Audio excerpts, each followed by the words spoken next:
So acceptance, whew, that's a big one, isn't it? It isn't always easy to accept what isn't, and it isn't always easy to accept what is. And I was thinking about this as I was driving over here. How challenging is it for some of us to accept a compliment when it is given? And this isn't originally part of what I was going to share with you today, but it came to me as I was driving. When someone says to you, "You're so beautiful," you're welcome. But what often happens is, "No, don't be silly. No, you're so beautiful.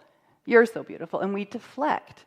So acceptance isn't only about not being able or having difficulty accepting the things in life that are challenging.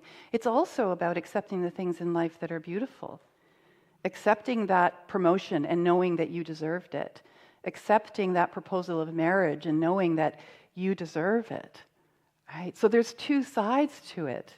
It's the what we don't think we deserve, that we don't accept, the self-saboteur getting in the way, and it's also the what we don't want to accept, what we don't want to receive, we don't want to see as possibly lessons or opportunities for growth and for expansion of ourselves.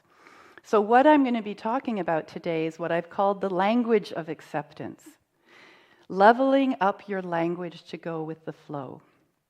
I love words. I'm many things, and Sandy, thank you for that introduction, but one of the things I am is a writer and a word coach.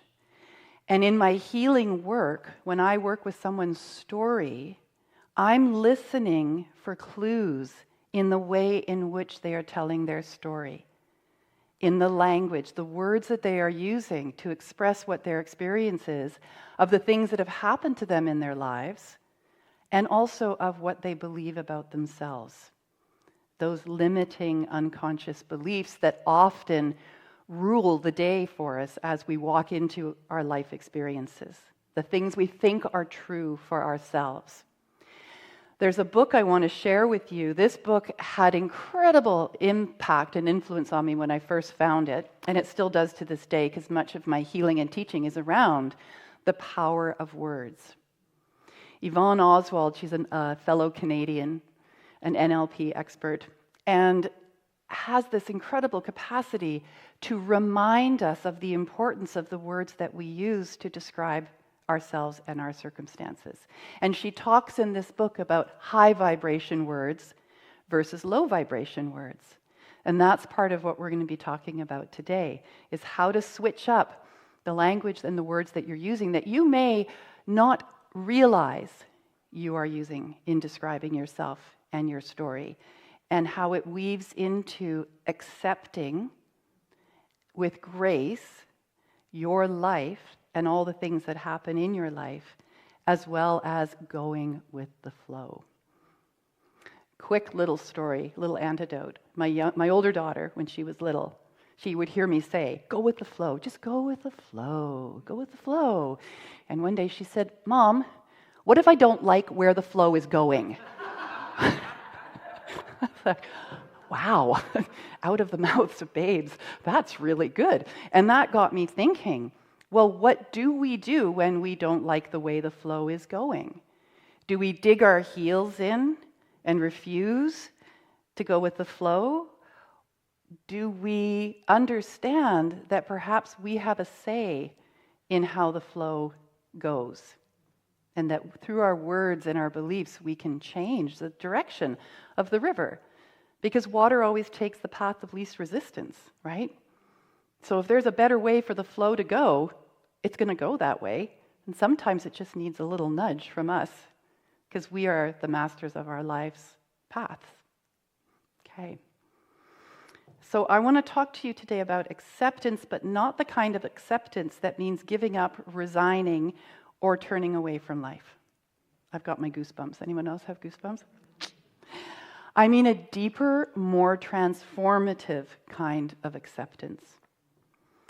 The kind that allows us to level up our language, raise our vibration, and move into the flow of life with intention. And I already talked about Yvonne, so I've gone a little off course here, but you'll forgive me for that because I know you're a forgiving bunch. Let's look at words for a moment.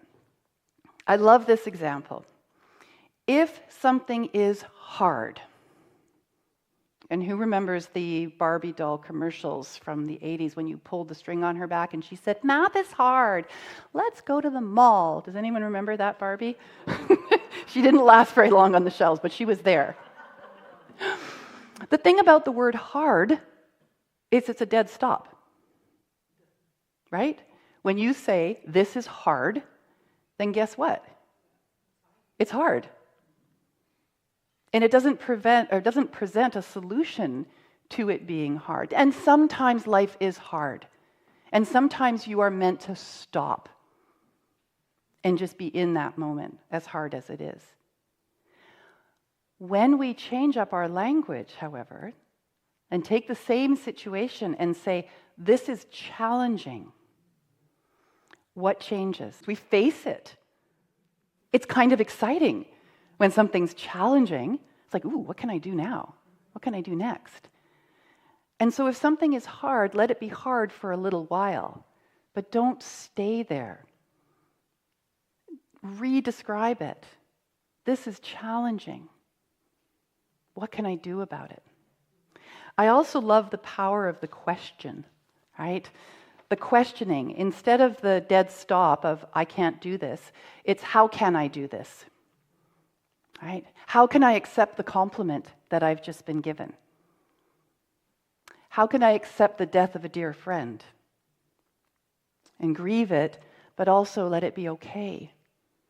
Because that's life and death. That's birth and death, right? So the "how can I" becomes really powerful when we talk about acceptance and accepting in our lives. When we want to. That's really important. When we want to. A personal example, a few years ago, a family member sold a beautiful piece of property on Main Island that had been in my family for over 75 years. And I had been led to believe over many years that that property would one day be mine. And so I nurtured it, and I loved it, and it was in my cells and my DNA. And then she sold it. And I did not accept that. I bought so many lottery tickets. Friends lined up to try to help. We dug in our heels and we said, "No, this can't happen. It's going to be ours. We have dreams." But it wasn't to be. Forces bigger than ourselves had other ideas, and there wasn't anything at the end of the day that we could do differently than all the things we tried to do in order to save it. I didn't want to accept it. I remember saying, "You know what? Sometimes bad things happen to good people. Sometimes good things happen to bad people." That was about as close as I could get to accepting it. And there's still a hole in my heart. And if it could be different, I would love that it were. But it isn't. And so on another level, my job, as far as I'm concerned, is to come to a place of peace around the decisions that were made that were out of my control. That's a level of acceptance, right? I might get closer to full acceptance at some point. I'm not quite there yet, I'll be honest with you. So think about when we speak words of discouragement. And we all do it. We all do it unconsciously. But what I'm inviting you to do today is to start becoming conscious of when you are speaking disparagingly of yourself or others, speaking negatively about something you saw in the news. How could those idiots, blah, blah, blah. When that comes up for you, take a moment. Accept, first of all, that that's just part of being human, right? Because the fundamental acceptance that we have to make, first and foremost, before we accept anything else, is ourselves. Do you love yourself? Ultimately and with no conditions. Not, "I'll love myself when I lose 10 pounds. Right now, in this moment, do you love yourself? Do you trust yourself? Do you accept yourself? You cannot accept anybody else unless you accept yourself. It will be a struggle otherwise. And no one will get as close to you as they would otherwise love to be if you are not accepting yourself first. Okay. So I want to share with you acceptance as empowerment. And I have a process, let's call it, that came to me one day while I was stomping through Finnerty Gardens after a very upsetting phone call with my former husband after I dropped our daughter off at camp. And I thought, if I go to Finnerty Gardens and I walk through the plants and the rhododendrons, and it will completely calm me because I'm a child of nature. Only that's not what was happening. And so all this stuff is going on in my head, and I'm redoing the conversation, and I should have said this, and if only I could have, and why, and he's so horrible, awful, blah, blah, blah. That's where I was. And through the cacophony of all of this disparaging and negative stuff that was happening in my monkey mind, I heard these words: acknowledge, accept, release, and breathe. So what I would love to do with all of you today is take you through this process of I acknowledge, I accept, and I release. How does that sound? Okay. Excellent. So first of all, let's just talk a little bit about these words. Acknowledge. I acknowledge.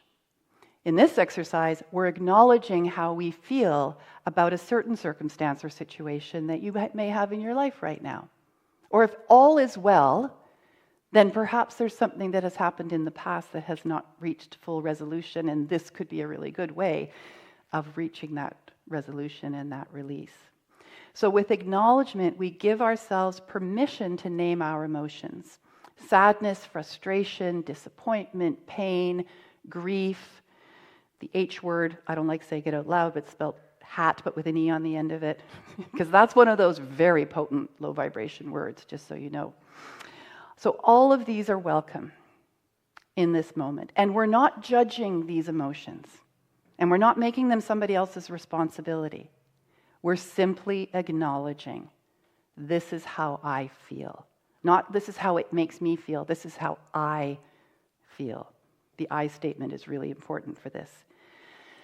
Accept. I accept the things I cannot change.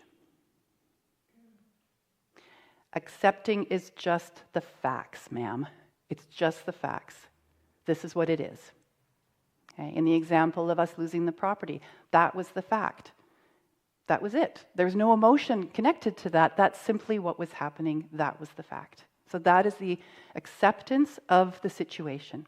Again, no judgment and no emotional connection to it, because the acknowledgement is where we get to be emotional. The accept is simply the knowing that this is what it is. And then the third part is the release. And you'll notice I didn't say let go. I said release.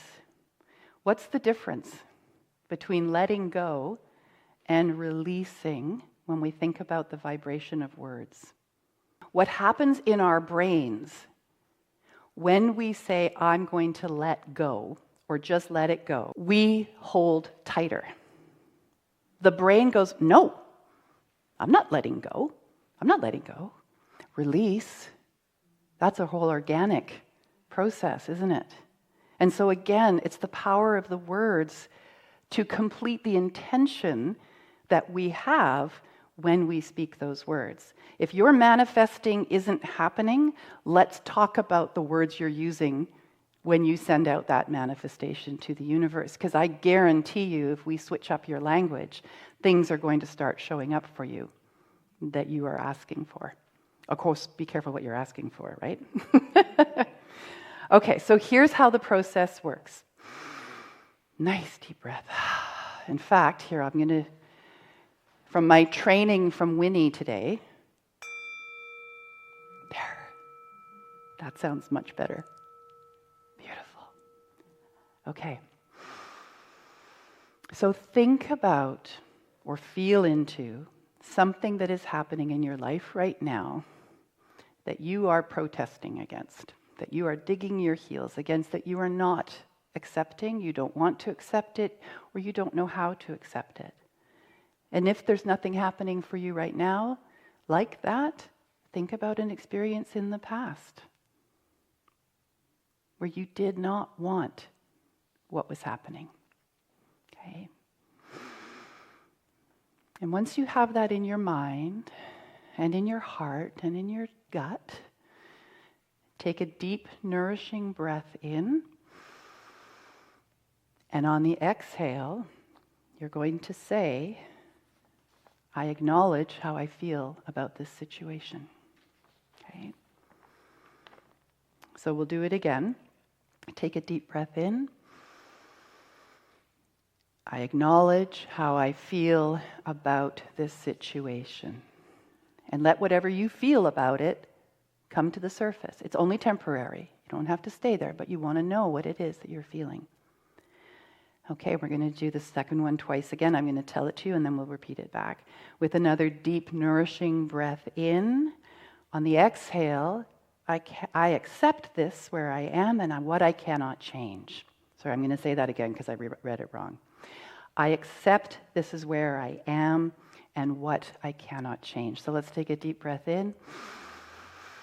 And on the exhale, I accept this is where I am and what I cannot change. Okay. And just sit with that.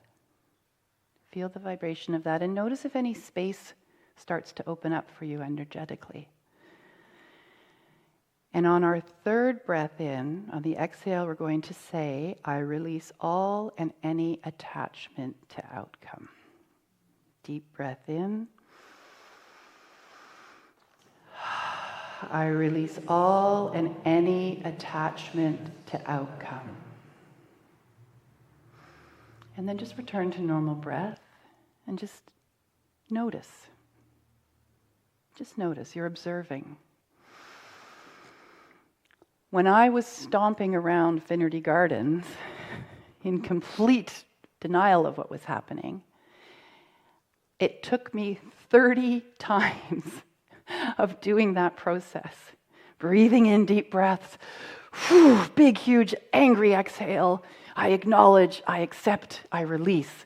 And it took me 30 times before, I nearly passed out because I was taking too many deep breaths. But when I sat down on the bench, I realized, oh,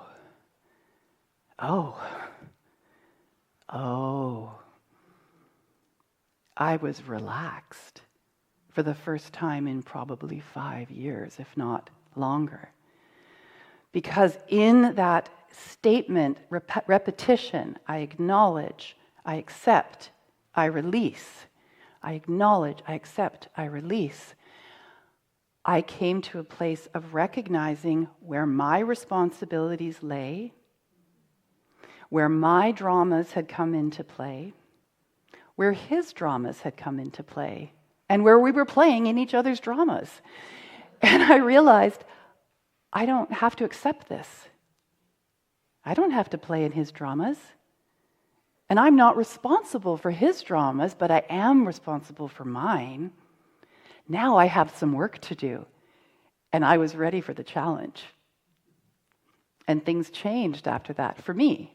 Well, they changed for him too, because I was no longer playing his game. I was no longer accepting what was being offered to me. Right? So you can feel how powerful that is. And it doesn't have to be something as big as what I was going through in that moment. It can be something little that's just been niggling away at you. Somebody who's told you, you have to accept this. And you can say, actually, I don't.